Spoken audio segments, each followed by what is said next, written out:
You go back up to the beginning. Okay. Welcome to the Larson Health Podcast, where we connect the dots between physical health, mindset, and sustainable wellness. I'm your host, Kim Larson, founder of LarsonHealthWeightLoss.com. This episode of the Larson Health Podcast is proudly powered by Larson Health. Today's conversation is one of strength, hope, and the human spirit's ability to climb, literally and figuratively, through some of life's most brutal mountains. My guest is Rob Besecker, author, speaker, healthcare professional, and survivor. Despite battling chronic heart conditions and muscular dystrophy, Rob took on a challenge no one believed he could complete: a hiking expedition to Mount Everest Base Camp. But Everest Strong isn't just a memoir. It's a mindset, a mission, and a message that we're about to explore together. Rob, welcome to the podcast. Thank you so much, Kim. So, Rob, your story is one of incredible perseverance, right? Can you take us back to the beginning? When did your health journey start, and how did it evolve over time? Yeah, so I have a chronic condition called myotonic dystrophy, and I started having heart problems. And so it was first discovered around 2000. And then I had a surgery to install a defibrillator pacemaker in 2003. And then fast forward a couple of years, I was diagnosed with myotonic dystrophy in 2006. So, when you look at the early 2000s, it was kind of like things kept raining and pouring down on myself and my family. So my father was diagnosed with muscular dystrophy in 2005, then me in 2006. Wow. Yeah, there was a lot going on for a brief amount of time. And, that's essentially where my journey began. I found a lot of doctors in 2003 when I had my first surgery to install a defibrillator, and then the diagnosis with myotonic dystrophy. A lot of doctors have a certain mindset. And so a lot of times I was told, your body is like a battery. So don't use the battery too much on things you don't need. Don't deplete your battery if it's unnecessary. Talking about going on trips or extensive hikes or working out and things like that. The other school of thought was do what you can for as long as you can, because you don't know how long you're going to have that ability. I agree. And yeah, me being an athlete all my life, I just, that was my school of thought, is I wanted to do as much as I could, so for as long as I could. And so that's kind of where my journey began. And has nutrition played in any role within your diagnosis and your role? Because a lot of doctors don't know anything about nutrition. They might have had one class, if any. And it's amazing how food can be our medicine. So can you tell me, have you learned anything about that, and have you tried anything? I've learned a ton about nutrition. I always tried to be what I considered to be a healthy eater, but it was a marketing gimmick, right? So I would read everything that says low fat or no fat, and I would just buy it. And I would not learn about all the different things that, they do what to your body. But over the course of the last several years, I've learned a ton more, and there are certain things that work and certain things that don't. Okay. Obviously, I have to be very careful of sugar. Yeah. I'm also very careful with alcohol. I've completely cut caffeine out of my diet. I did that over 20 years ago. So I have to be very cautious with my heart rate. I have to not eat foods that, create a lot of bloating. So I don't eat a lot of dairy anymore. So simple things like that. But I recently found an app on my phone. Let me look it up real quick. So an app on my phone that kind of looks up, some of the ingredients in foods, and it tells you whether or not it's healthy or not. Okay. So the app is called Yuka. Have you Yucca, ever? okay. I've heard of Yucca, yes. And Yeah. ewg.org, and Yeah. yeah. So So EW, that's one of the things I pay attention to now, just to okay. keep me in line. Okay, good. Yeah, ewg.org is more of a what foods and the vegetable and fruits are sprayed the most with toxins. So like berries are sprayed a lot with toxins, bananas and avocados not so much. Apples are really sprayed. So you really want to make sure that you buy organic whenever possible so that you're not getting the glyphosate. And glyphosate used to be called Roundup, used to be called Agent Orange. So this is where so many people are getting these toxins and getting metabolic diseases and chronic diseases, and they have no idea. Well, I've been eating it since I was a kid. Why am I having troubles now? Well, they have changed the industry. If you look at old labels compared to new labels, it used to be 3 or 4 ingredients in the foods that we used to eat as kids, but now they have 20 ingredients, 30 ingredients. And it's amazing that supposedly those are more affordable than just buying the 3 or 4 ingredients. And a lot of this stuff is just toxins. They put a lot of gums in them, which are bad for our gut. They put a lot of like carrageenan and all kinds of gums that just ruin your gut lining. So it's important to eat an anti-inflammatory diet. That means don't buy packaged foods. Don't buy anything low fat. Eat plenty of avocado. Get omega-3 fish oils. Things that are going to be important for your joints, for your brain, for your heart. So anyway. So you've been learning over time though, right? I have, yeah. And so, I saw something about the 6 pillars of health recently, and it really jumped out at me. And so, the different pillars, not in any particular order, are nutrition, physical activity, managing stress, which is like relationships and the social aspect, Yeah. getting restful sleep. Sleep is really important. Nutrition is really important. Physical Yeah. activity is really important. And then obviously avoiding risk, not smoking, not doing drugs, Yes. being careful about what goes in and what comes out of your body. Yes. Yeah, and that's been something that I recognized after having my own experience during COVID, where I had put on a bunch of weight. We weren't going out. I wasn't running outside anymore. Or at least I was afraid to, because early on in COVID, and gyms were closed. I wasn't going out on sales meetings. I was actually pretty depressed because I wasn't getting out and meeting people. I'm an extrovert, right? So I was like, oh my God, I can't see the regular people. So yeah, so putting on weight and going to my doctor and finding out I had all these, prediabetes, high blood pressure, high triglycerides, arthritis. And that's how I got into functional nutrition, is because what is going on with my body and why? So, Right. and obviously I was eating pizza and cookies and, things that I shouldn't eat. And I had never eaten before, really. Occasionally I would have it, obviously, but not much. So, but yeah, so interesting to learn how food is our medicine and what we put in our body really makes a difference. And obviously everybody is different. Sure. And they can eat, like I know a guy who eats SpaghettiOs all the time and has cases of soda delivered to his house. And oh, look, I'm doing, Chef Boyardee ravioli versus the SpaghettiOs. See, I change it up every once in a while. I'm like, just wait, it's going to catch up with you. You know, Yeah, and I find in nutrition and all aspects of health that, balance is really important. it is. Um, I still have my vices. It's summertime. I love ice cream. I'll always love pizza. So, I think it's important to have your, quote unquote cheat days, Yes. or take care of yourself mentally and emotionally too. Uh, Yes. but yeah, balance is key. Yes, absolutely. Yeah, and I realize that wheat, so the top things that are sprayed with glyphosate are that most people eat are wheat, corn, and gluten, and soy. So I had learned that wheat causes a lot of inflammation unless you can buy it organic or unbromated. Like I just found a local baker that has unbromated wheat and it's organic wheat. So they use that, and I've been able to eat their bread. I don't eat it all the time, but it's a nice little treat every once in a while. Yeah. Yeah, I still do my sandwiches, and I found a sprout bread that's, Okay, yeah. highly recommended and tends to work out. A lot of people think that stuff tastes like cardboard. I disagree. I think, especially if That's a you good put it in one. the toaster and, put something on there to moisten it up a little bit, it's all good. Yeah, exactly.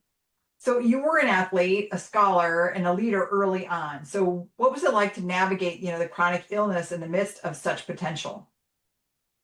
Yeah, it's interesting. So, I was a high school and college athlete. when I was in my senior year in high school, this kind of helped prepare me, right? So when I was a senior in high school, I broke my back. I broke my Ooh, lower back and my fourth and fifth lower lumbar vertebrae. wow. And so I had to navigate whether or not I was gonna, go to college on a football scholarship. I ended up taking a baseball scholarship to a local school. And so that experience really prepared me for a lot of the changes that I was going to go through later on with my diagnoses. Um, the way I always phrase it, I mean, we all go through obstacles and challenges in life. I call them detours. Yeah, We have a certain path in our head that that's what we're going to do, and that's going to work out. And something kind of detours us and gets us off that track. And it's really important to make the adaptations necessary to figure out your new track and make the best of it. And so, I agree. yeah, my experience in high school helped prepare me for that. And then when I started dealing with all my health struggles, it was kind of the same thing. It's like, okay, I got detoured. I can't do that. So now what can I do? And Yeah. so that's been the nature of my journey. And that's a great mindset, right? It's a detour. It doesn't mean that you're going to be finished for the rest of your life, right? You just Right. detour, you figure it out, you make it work for yourself and go on.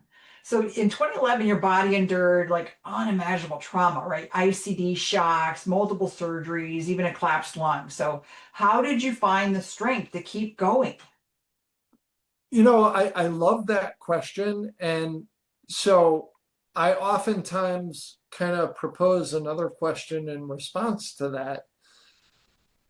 What are my options? So, when you're faced with this type of adversity, you really have two options. You get knocked down so you can get up and keep going, or you can quit.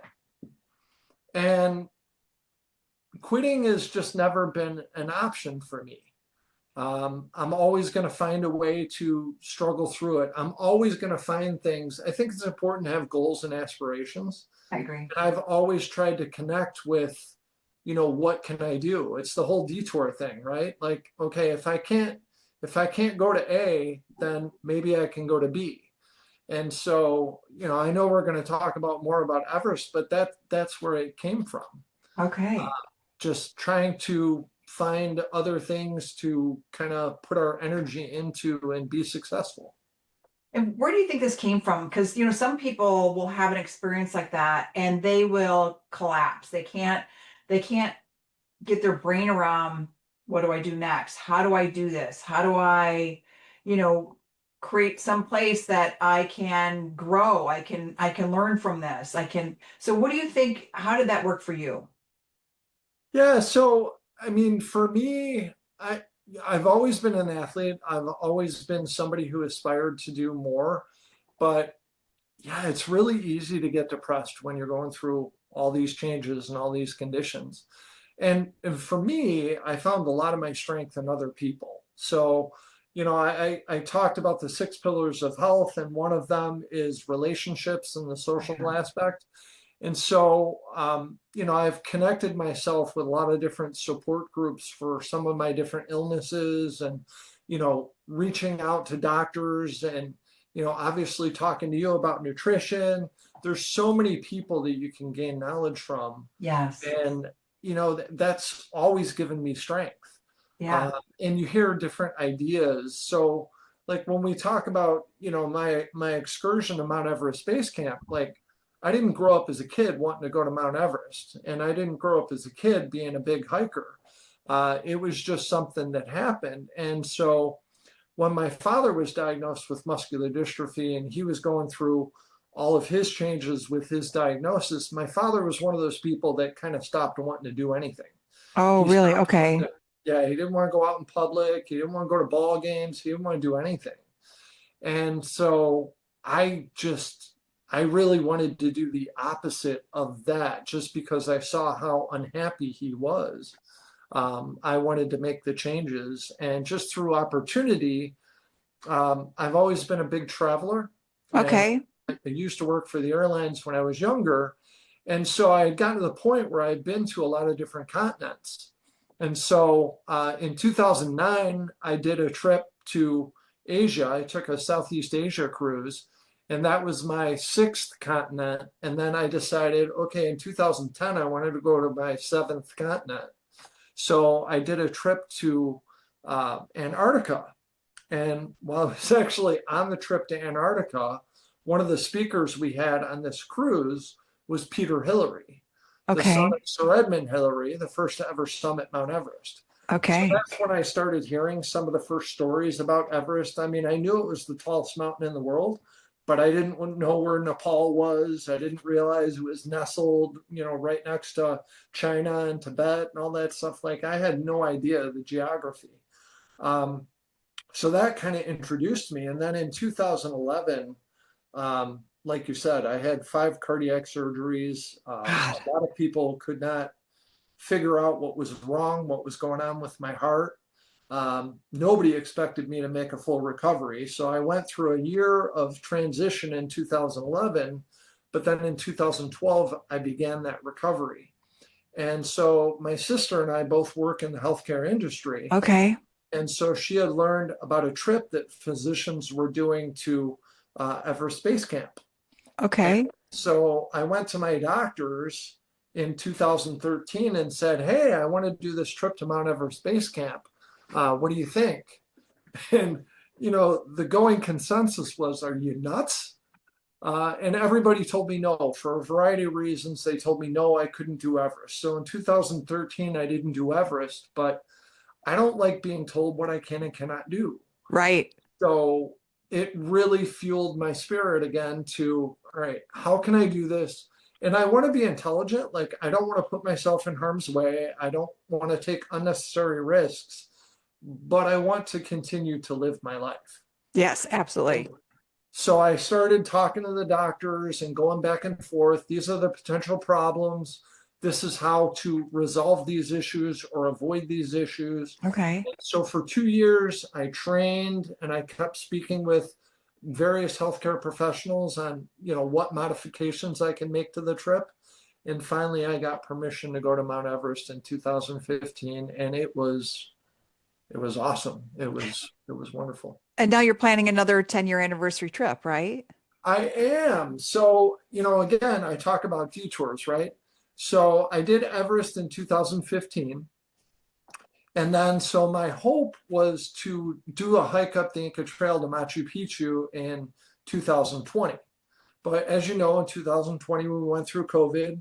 In 2021, we were still going through COVID. So Yeah. all the trips to Machu Picchu were canceled. And then in 2003, there was like an attempt or 2023, there was an attempt to overthrow the government in Peru. And so that created a dynamic mess that was unsafe to travel. Yeah. So for one reason or another, it kept getting delayed. So what was supposed to be a 5-year anniversary trip is now a 10-year anniversary Okay. trip. And so, yeah, in August, I'm set to hike up the Inca Trail to Machu Picchu. And Cool. And that's a 3-day hike, right? it's a 4-day hike. 4-day. Okay. Yeah, it's a 4-day hike. Well, cool. Yeah. Well, the Larson Health Podcast is brought to you by LarsonHealthWeightLoss.com, where healing begins with the food on your plate. Are you ready to reset your mindset and body? Visit us online today at LarsonHealthWeightLoss.com.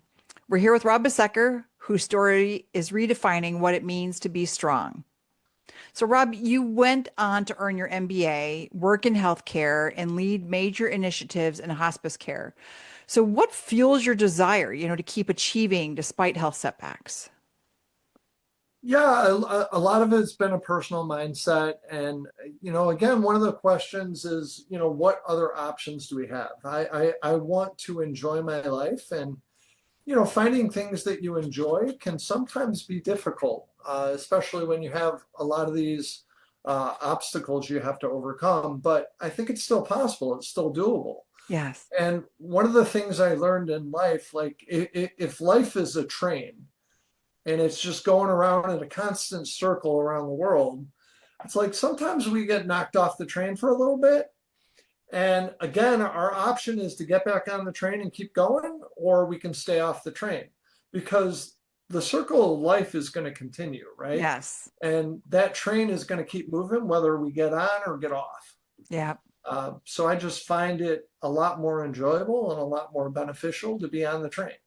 So anytime I get derailed, anytime something happens, these different obstacles that we all deal with in our day-to-day lives, whether it be work, whether it be health, whether it be relationships, there's always setbacks, but it's also an opportunity to kind of figure out what train you belong on and get back on. Sure. And so, you talk about these detours. So how do you manage that goal setting and motivation when your health is unpredictable? Well, there's certain aspects of health that are predictable, and I always approach it with a positive mindset, and I try to figure out what the obstacles are. So similar to Everest, like if you go up to a certain altitude, then it's more difficult to get oxygen.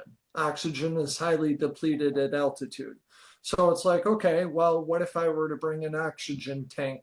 Heaven forbid I need it. Or how about I trained at altitude? So I went and did some training in Denver, Colorado to try to prepare for things. So, Nice. I mean, there's always going to be obstacles that we don't expect. Sure.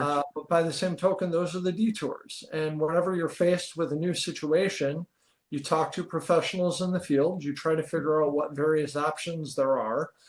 You make whatever modifications you need to your itinerary or your goals and so forth. And then you just keep moving forward. And sometimes it's those little baby steps that do it. Just put one foot in front of the other and keep going. And that's what I do. And so how do you train for preparing for this hike? Like how did you train for Everest? How are you training for your new hike? Yeah, so for Everest, I did a lot of different things. So I traveled around the country trying to find different places for altitude because altitude sickness is the main thing you have to be careful of when you're hiking up in the mountains.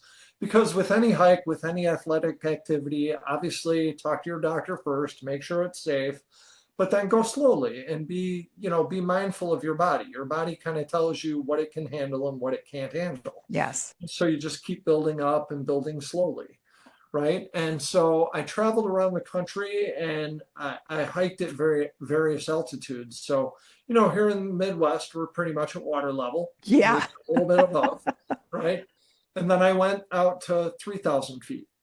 And then I went out somewhere for 5,000 feet. And then I traveled out to Washington State and I went to 7,000 feet. And I did, hikes during parts of Mount Rainier. And I went up into Vancouver, Canada, and I did something called the Grouse Grind.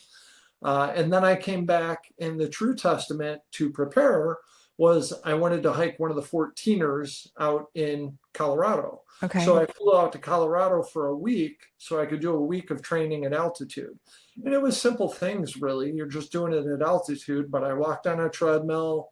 I walked outside in the snow because I did this trip in November. Okay. There was a lot of different things I did to prepare. And saw a travel nurse, and I was on something called Diamox, which is good for people with altitude, or it's something that can be recommended. And Okay. so, yeah, I just, again, you try to figure out what different things you can do to help you achieve your goal. And my ultimate goal was getting altitude at Mount Everest.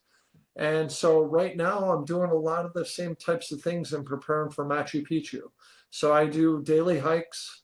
Um, I haven't done much with altitude, but I go a lot to the dunes in Indiana, and Okay. I'll walk up the Indiana Dunes National Park. And so, that going up those, brief hills in the sand is really hard on your legs and your body. And so it's been great for me to train with that. And then I'll be going to Canada sometime in the next month to do some training up there in the mountains. And then, yeah, I'll take my trip. So again, you Okay. just baby steps with the things you can that help you reach your goal. Sure. And so, back when you did Everest 10 years ago, what did reaching that summit mean for you, especially after all that you'd been going through, not just physically, but emotionally and spiritually? Yeah, it was. I don't know words that can totally classify how I feel. The way I talk about Everest, it's the most difficult thing I ever did on purpose. So going through all my challenges, being told, they couldn't figure out what was going on with my health. They didn't know how to fix it. They didn't think I was going to make a full recovery. And then all of a sudden to kind of, quiet all the doubters and focus on all the people that were continually giving me positive support. Again, that's where I gained my strength. I gained my strength through others. It really pushed me to keep trying to move forward.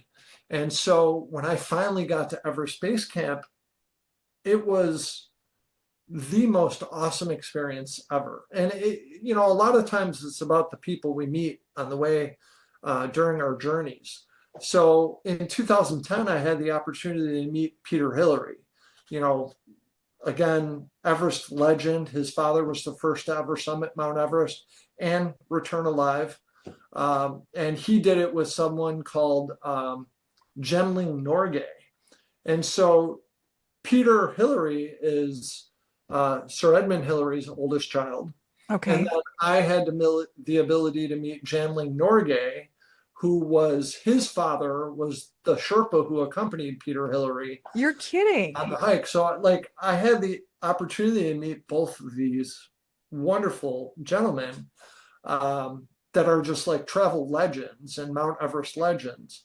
And so things like that drove me. And then when I was on the trip to Everest Base Camp, there's several teams up in the mountains during that time doing various expeditions and climbs. And so I had the ability to meet a team of climbers from South America who were getting ready to summit Everest and then summit Lhotse, the Okay. two tallest mountains out there.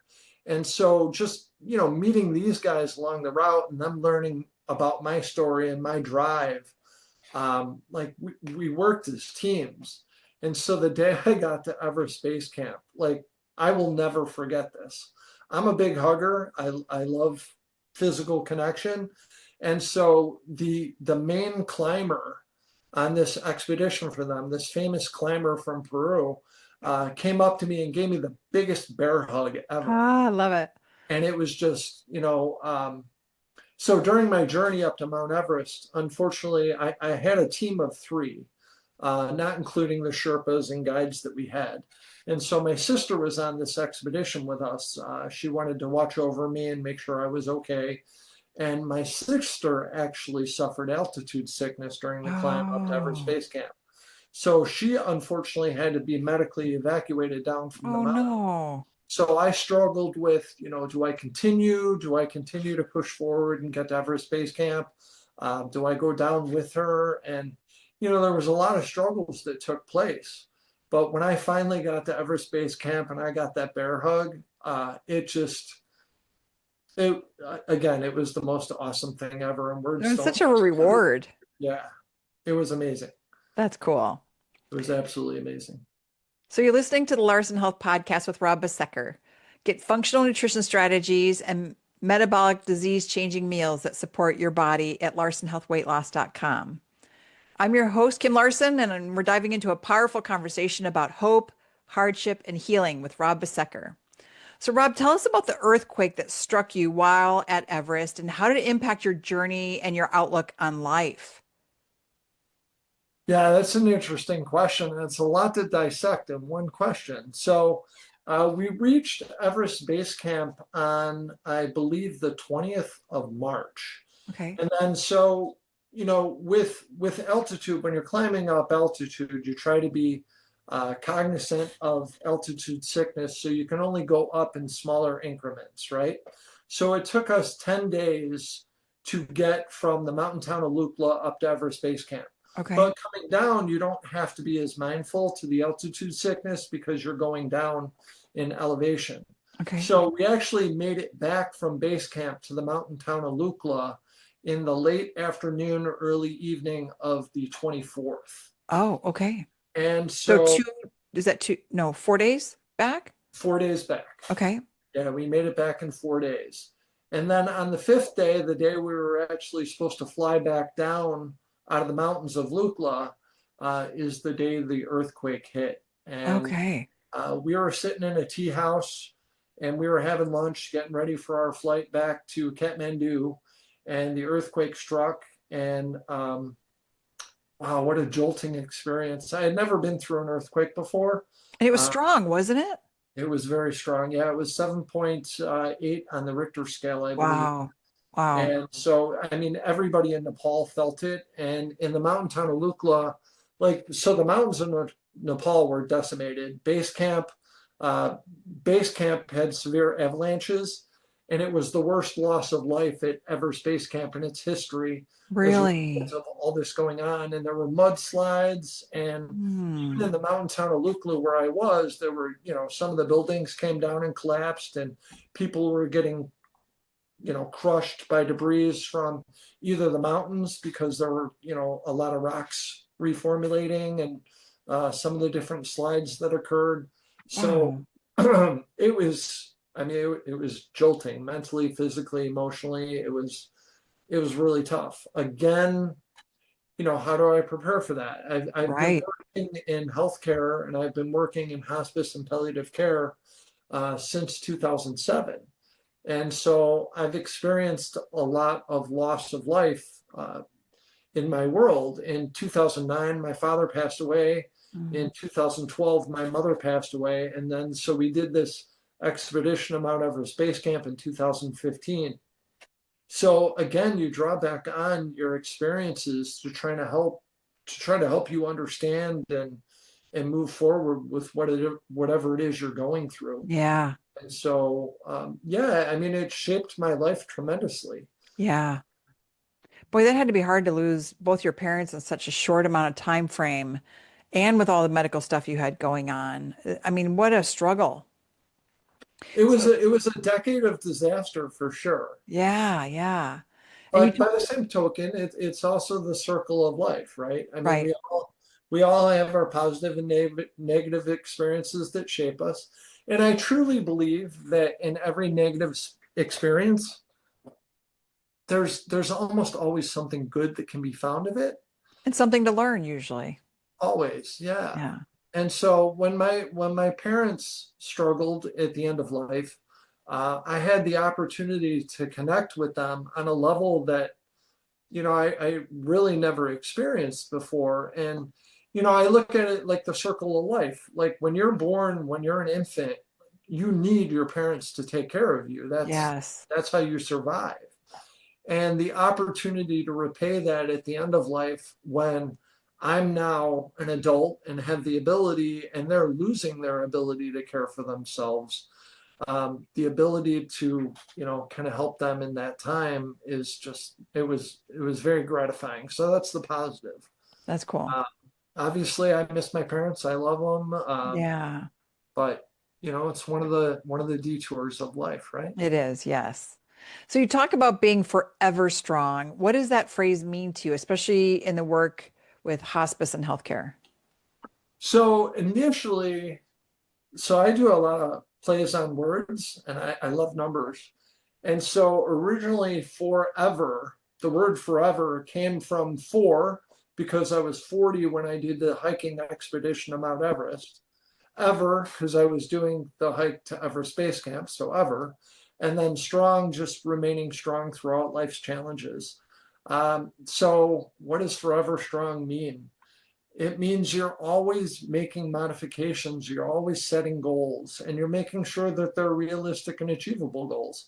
Just one effort after another to keep moving forward. So, like me in my life, I consider myself to be unique and interesting with certain things, and so I love holidays.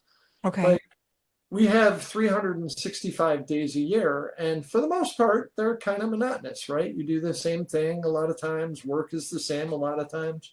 So I try to change things up as often as possible. I celebrate all the different occasions and holidays. Like I celebrate Star Wars Day, May the 4th be with you, St. Patrick's Day, along with all the major holidays. I just love getting involved and being festive and breaking the monotony of day-to-day life. And that's what keeps me moving a lot. Cool.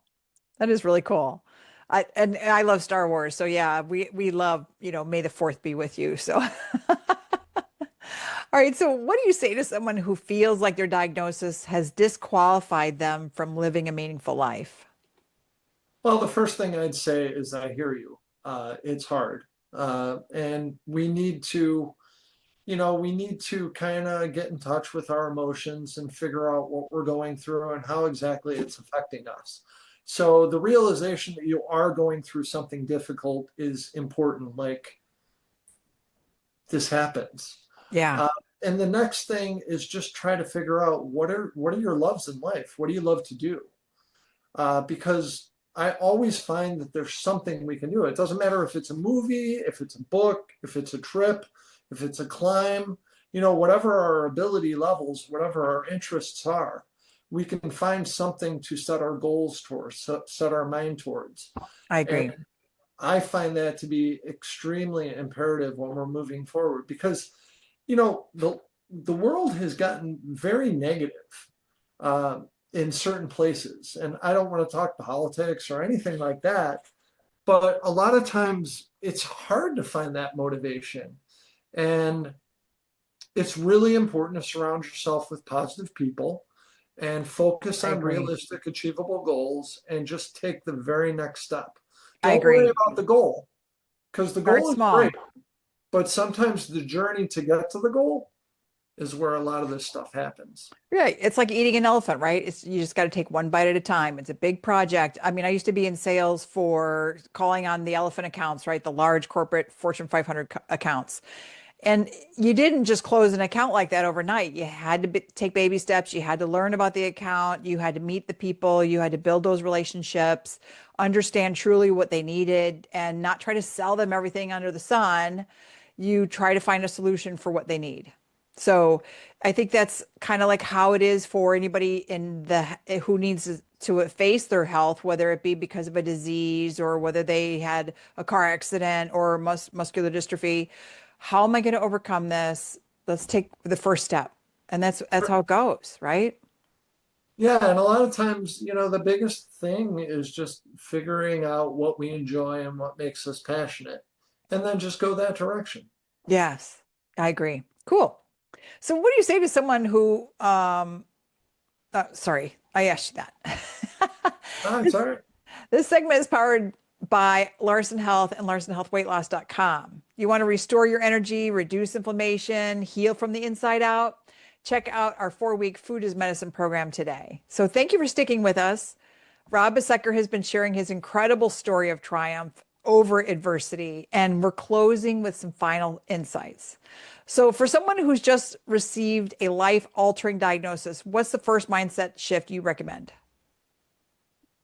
Figuring out the diagnosis and exactly how that's going to alter your life. What alterations is that going to make, and how do you prepare? And so I think, communicating with your physicians, communicating with your loved ones is extremely important in that.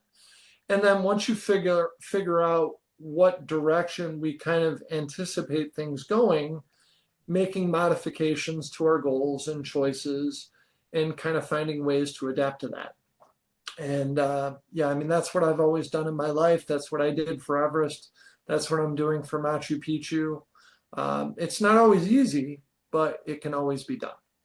Now, is your sister going to join you for Machu Picchu? No, she's not. I don't think she ever wants to travel with me ever again. But we've had a lot of interesting, I've had a lot of interesting experience in my travels. So, if you remember the 1996 bombing at the Olympics where the pipe bomb went off in a Yeah. garbage can, like I was literally at that exact same spot listening to a concert the night before that happened. Wow. So there's been a lot of close calls. Uh, Yeah. when I did the Southeast Asia trip I was talking about, when we were coming back through Thailand. And so there was an attempt to overthrow the government in Thailand. And I was literally on the last flight that left Thailand before they closed the airport for a couple of weeks. Wow. And a lot of the people from our trip got stuck. So, yeah, I mean, there's a lot of adversity that happens in life. And And she's like, I'm not traveling with you anymore. yeah, exactly. Exactly. So is she still traveling though? She travel is something we both love to do, and we do it a little differently. So my sister is a little bit older. She doesn't have the same athletic background or prowess. So Okay. she loves to go and travel and visit places and I'm still trying to stay as young as possible and do these Yes. Good for various you. things. So yeah, Yeah. Stay busy. Keep always, going. always busy. Yeah. So you play volleyball? What else? Yeah, so I still play volleyball 2 nights a week in a sand volleyball league, and I still bowl in a league. Uh, Okay.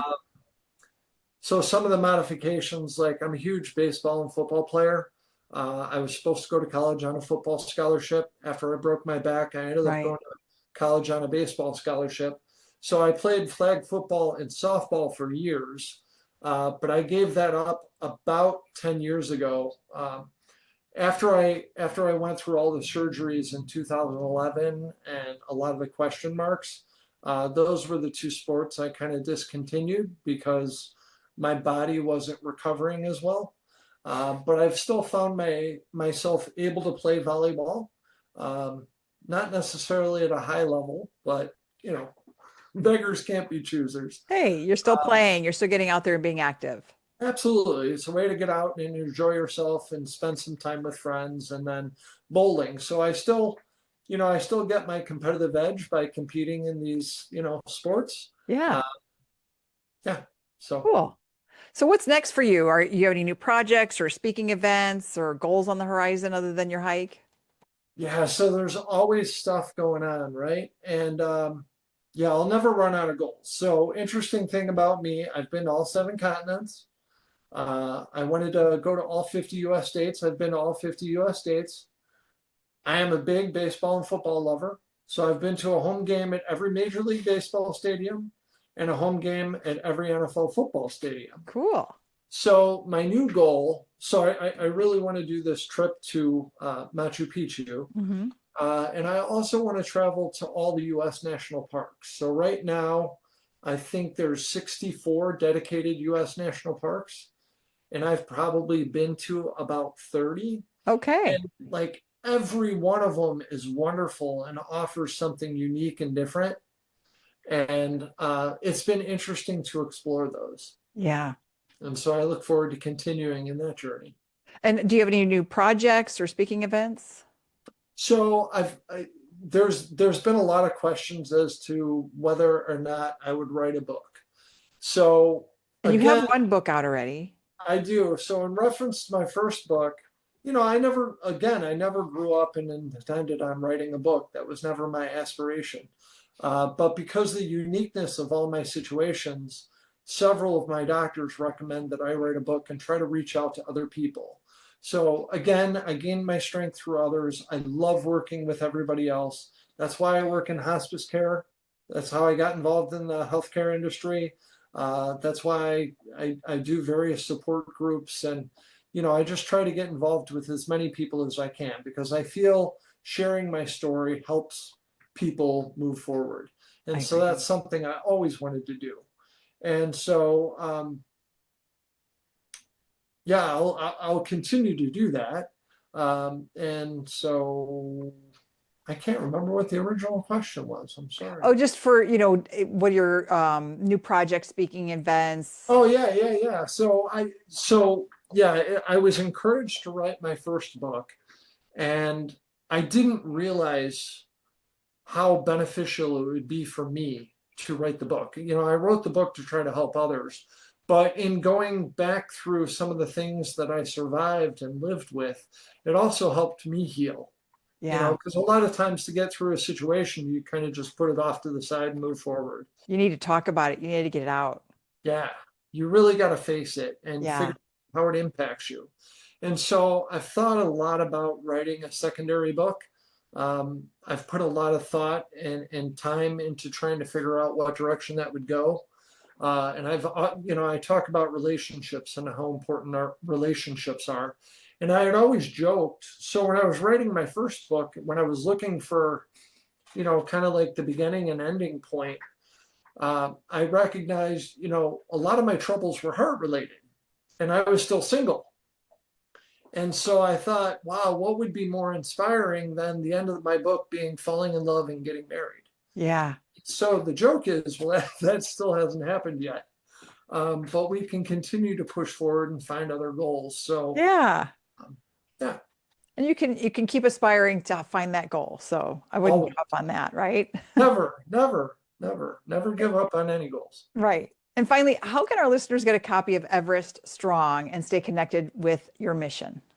So the best and easy way is you can order copies on Amazon.com. You can check out the reviews and you can order through Amazon, and that's the quickest delivery system. However, you can also go to your local library. So it's a certified book through the Library of Congress.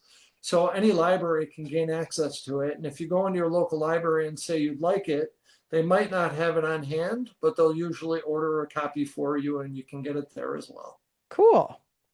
Well, Rob, thank you for sharing your heart, your courage, and your Everest. Your story Thank reminds you. us that no matter how steep the climb, we are more capable than we think, and our greatest victory often come after our greatest battles. Thank you so much. It was such a pleasure being on your podcast. Thank you. And if today's conversation spoke to you, remember your life's detours may just be preparing you for your own summit moment. So until next time, keep climbing, keep believing, and know that you are forever strong. Connect with Rob Besecker at robbesecker.com and check out the show notes for more ways to connect with Rob Besecker. Thanks, Rob. Thank you.